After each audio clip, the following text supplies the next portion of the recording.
वाढत्या शहरीकरणामुळे अनेक तोटे होत असल्याचं आपण सतत ऐकतो। मात्र नंदुरबार जवळ असणाऱ्या वाघोडा या आदिवासी गावाला शहरीकरणाचा फायदाच होतोय। वाघोडा गावातील दिशेनं आपलं पाऊल टाकलंय।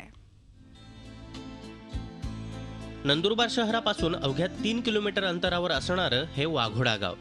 या गावात मोठ्या प्रमाणात आदिवासी समाज राहतो। नंदुरबार पासून काही अंतरावर असल्यानं या गावातही शहरीकरणाचा परिणाम आपल्याला पाहायला मिळतोय। मात्र हा परिणाम सकारात्मक आहे हे आवर्जून लक्षात घ्यायला हवं। स्वच्छ भारत मिशन अंतर्गत गावातील 80% घरांमध्ये शौचालय बांधण्यात आली आहेत। ग्रामपंचायतीनं पुढाकार घेत ग्रामस्थांना स्वच्छतेचं महत्त्व पटवून दिलं आणि आता हे गाव निर्मल ग्राम होण्याच्या दिशेनं आपलं पाऊल टाकतंय। लोक शौचालय वापरत नव्हते, त्यांची मानसिकता नव्हती। ती मानसिकता सुद्धा या पदाधिकाऱ्यांच्या स्थानिक बोलीभाषेतून त्यांच्याकडनं काम करून घेतलं आणि आज जवळजवळ 95 ते 99% लोक शौचालयाचा वापर करून गाव निर्मल झालेलं आहे। आदिवासी समाज, तोकडं शिक्षण आणि सुविधांची वाणवा यामुळे पूर्वी या गावात सर्वजण उघड्यावरच शौचाला बसायचे। त्यामुळे गावात दुर्गंधी आणि रोगराई ठाण मांडून असायची। मात्र आता सर्वांनाच स्वच्छतेचं महत्त्व पटलं असून बाया बापड्या आणि मुलंही शौचालयाचा वापर करतायत। शौचालय नव्हतं, पहिले उघड्यावर जायचो।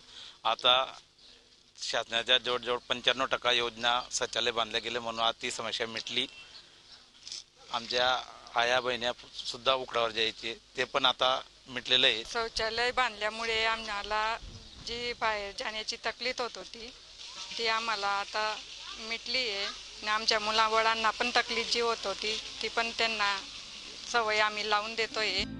शहरीकरणाचा फक्त तोटाच नाही तर फायदाही आहे, मात्र तो करून घेता यायला हवा। वाघोडा या आदिवासी गावानं नेमकं हेच केलं आणि आज हे गाव हागणदारी मुक्तीकडे वाटचाल करत आहे। चला तर मग वाघोड्याप्रमाणे आपणही आपलं गाव निर्मल ग्राम करण्यासाठी एक पाऊल पुढे टाकूया। प्रशांत परदेशीसह bureau report, Zee media, Nandurbar. Zee 24 तास रहा एक पाऊल पुढे।